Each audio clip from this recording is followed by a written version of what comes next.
Manipulation को जितना समझने की कोशिश करो उतना कम लगने लगता है। मैनिपुलेशन टॉपिक इतना डीप और कॉम्प्लेक्स होता है कि अगर हम जानने की कोशिश भी करें तो बहुत टाइम लगता है। लेकिन जब हम मैनिपुलेशन सीख रहे होते हैं तो हमारे दिमाग में एक सवाल आता है कि क्या हम एक मैनिपुलेटर को मैनिपुलेट कर सकते हैं? क्या एक मैनिपुलेटर को मैनिपुलेट करना पॉसिबल भी है या नहीं? और इसका आंसर है यस, यू कैन। लेकिन ये इतना आसान नहीं होने वाला है। अगर तुम सीरियस हो मैनिपुलेशन रिलेटेड तो कॉपी और पेन लेके बैठ लो। ये वीडियो बहुत ही कॉम्प्लेक्स और हार्ड टू अंडरस्टैंड होने वाला है। और इस वीडियो में कोई भी एक्स्ट्रा एडिट नहीं होने वाला है, बिकॉज मैं ये नहीं चाहता कि तुम ये वीडियो पूरा देख लो। अगर तुमने ये वीडियो देख ली तो 100 में से 90% लोगों को कंट्रोल कर सकते हो। तो चलो वीडियो को शुरू करते हैं। जब कोई भी नवा जगह बहुत ज़्यादा चार्मिंग या फ्रेंडली हो तो समझ लो कुछ तो गड़बड़ है।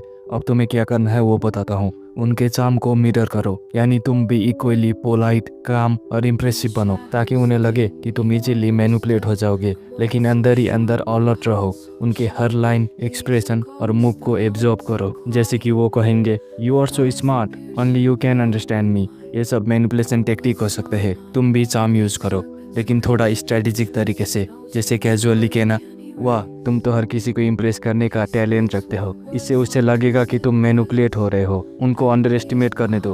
उनको लगना चाहिए कि तुम एक बेवकूफ़ हो और वो तुम्हें इजीली मैनिपुलेट कर सकते हैं।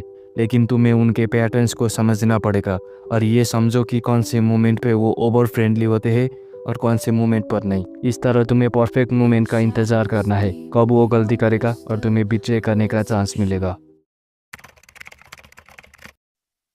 जब कोई तुम्हें झूठ बोले या किसी चीज़ के लिए मना करे तो ये सब गैसलाइटिंग का पार्ट होता है। गैसलाइटर्स अपनी मैनिपुलेशन के थ्रू रियलिटी को ट्विस्ट बनाकर तुम्हें कंफ्यूज करते हैं ताकि तुम अपने ही फैक्ट्स को डाउट करने लग जाओ। इनका गोल होता है तुम्हारा माइंड कंट्रोल करना, तुम्हें अपने परसेप्शन से दूर करना।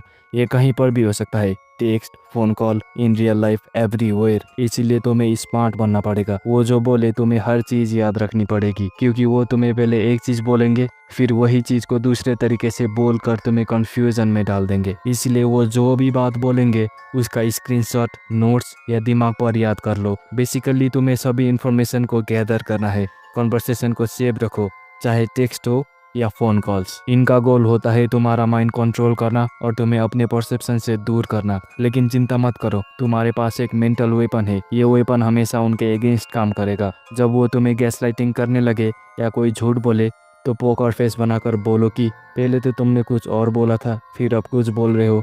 क्या समझू इस बात को मैं? ये बात बोलते वक्त तुम्हें काम और इमोशनलेस होकर बोलना है। अब मैनिपुलेटर सोचने लग जाएगा कि उसने क्या गलती करी जिससे तुम मैनिपुलेट नहीं हो रहे। वो सोचने लगेगा और अपने दिमाग को प्रेशर देने लगेगा और इस टाइम पर वो बहुत प्रेशर में होगा और अपनी गलती निकालने लगेगा। अब तुम्हें गैदर की गई इन्फॉर्मेशन और प्रूफ को उसके सामने रख कर उसे कंफ्यूज और जितना हो सके उतना गलती निकाल के उससे कंट्रोल कर लेना है। अगर तुमने यहाँ पर कुछ भी गलती की तो वो मैनिपुलेट नहीं होगा। तो ध्यान से सिचुएशन को हैंडल करो।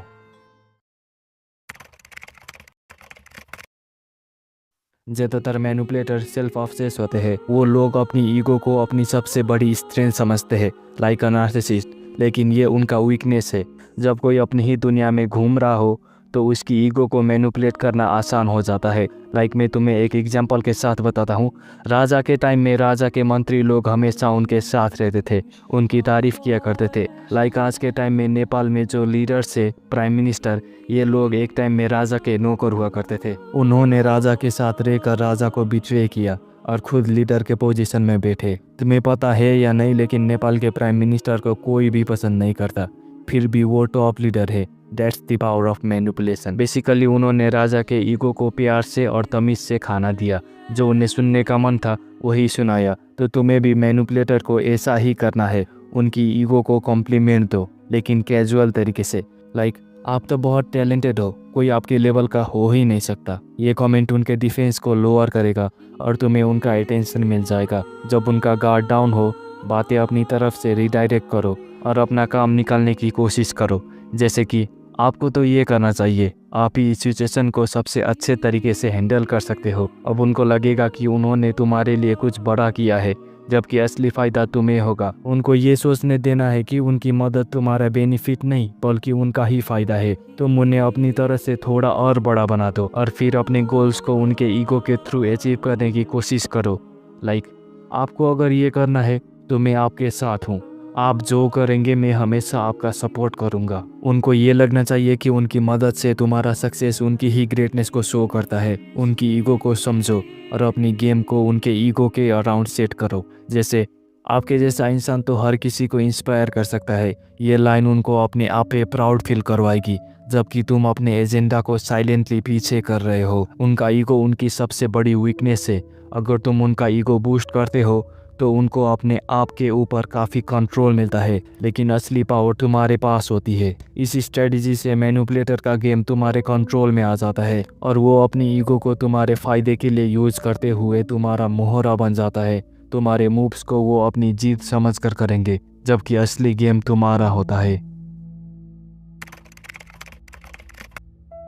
साइलेंट ट्रीटमेंट एक पावर प्ले होता है जिसमें मैनिपुलेटर तुम्हें इग्नोर करके अपना कंट्रोल इस्टेब्लिश करने की कोशिश करता है। ये एब्सेंस के थ्रू कंट्रोल का एक फॉर्म है।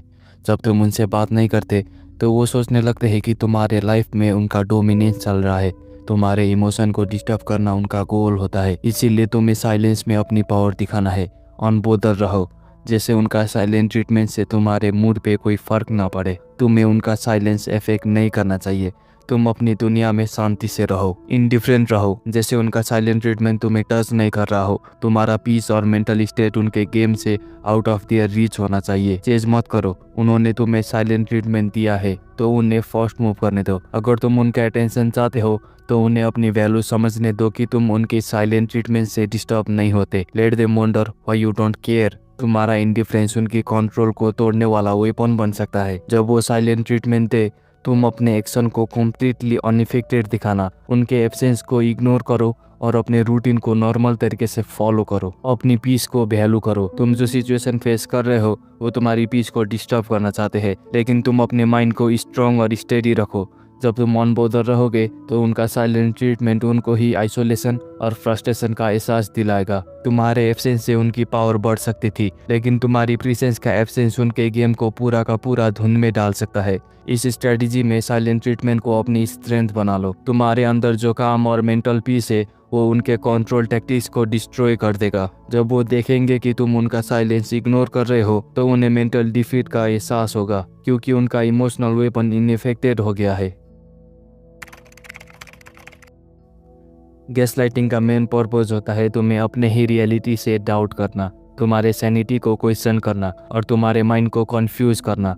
मैनिपुलेटर्स मेंटली डिस्टेबलाइज करने के लिए तुम्हें अपने परसेप्शन से दूर करते हैं ताकि वो तुम्हें मैनिपुलेट कर सके। इसके लिए तुम्हें अपने माइंड पर फुल ट्रस्ट रखना होगा। अपनी थॉट्स, ऑब्जर्वेशन और जो फैक्ट्स तुम्हारे अराउंड हो रही है उनको नोट करो। अपनी रियलिटी को ट्रैक करो ताकि तुम अपने फैक्ट्स को याद रख सको और उनके गैसलाइटिंग अटेम्प्ट्स को एक्सपोज कर सको। छोटी बातें जो तुम्हारे लिए इम्पोर्टेंट हो उनको लिख कर रखो ताकि तुम्हें अपने रियलिटी चेक का कांस्टेंट रिमाइंडर मिले। कॉन्फिडेंस को बूस्ट करो अपने लॉजिकल थिंकिंग और सेल्फ टॉक से। जब तुम्हें लगने लगे कि कोई तुम्हें मैनिपुलेट कर रहा है तो अपने आप से लॉजिक बेस्ड क्वेश्चन करो। क्या ये जो हो रहा है सच में इतना है?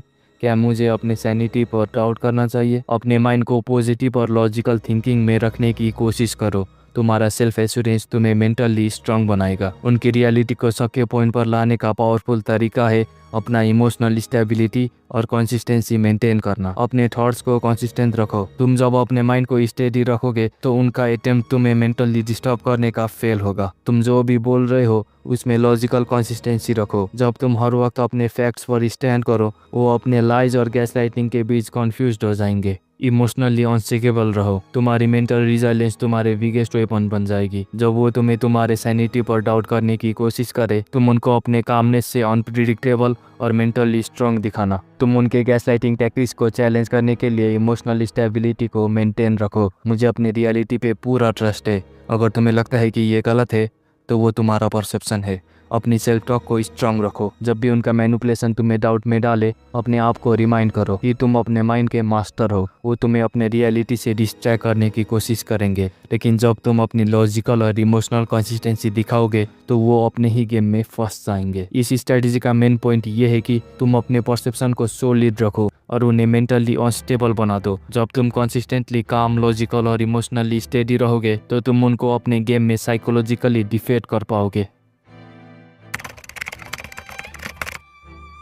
मैनिपुलेटर्स वीकनेस को टारगेट करते हैं क्योंकि उन्हें तुम्हारी वीकनेस को एक्सप्लॉइट करना होता है। अगर उन्हें तुम्हारे इमोशनल वीक स्पॉट मिल जाए तो वो तुम्हें अपने कंट्रोल में ले सकते हैं। तुम्हारा वीकनेस उनके लिए वेपन बन सकता है।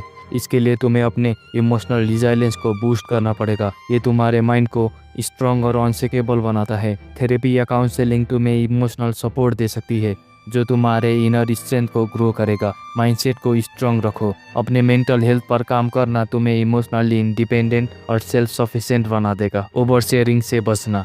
तुम्हारे वीकनेस को किसी के साथ शेयर मत करो क्योंकि ये तुम्हें इमोशनली एक्सपोज कर सकता है।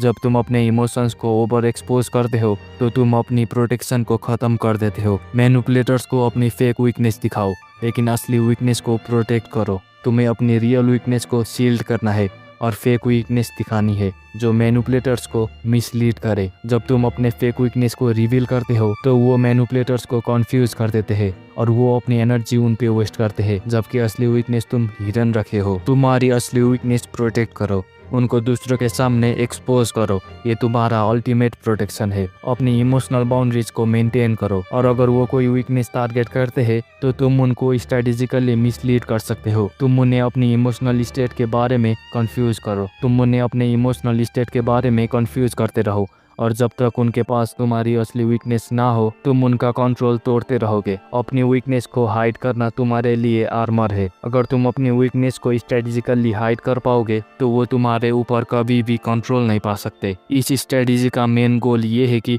तुम अपने इमोशनल बाउंड्रीज को सिक्योर रखो और अपने रियल वीकनेस को मैनिपुलेटर से दूर रखो। तुम उनको मिसलीड करने के लिए फेक वीकनेस दिखाकर अपनी रियल वीकनेस को सेफ रखो। इससे उनका कंट्रोल तोड़ने में सक्सेसफुल हो सकते हैं। Hope you guys love this video. अगर पसंद आया तो कमेंट कर दो। पार्ट 2 जल्दी लाने की कोशिश करूँगा। एंड वीडियो तुम्हें समझ आया या नहीं वो भी कमेंट कर दो और जल्दी मिलेंगे अगली वीडियो में। तब तक stay touch with our channel.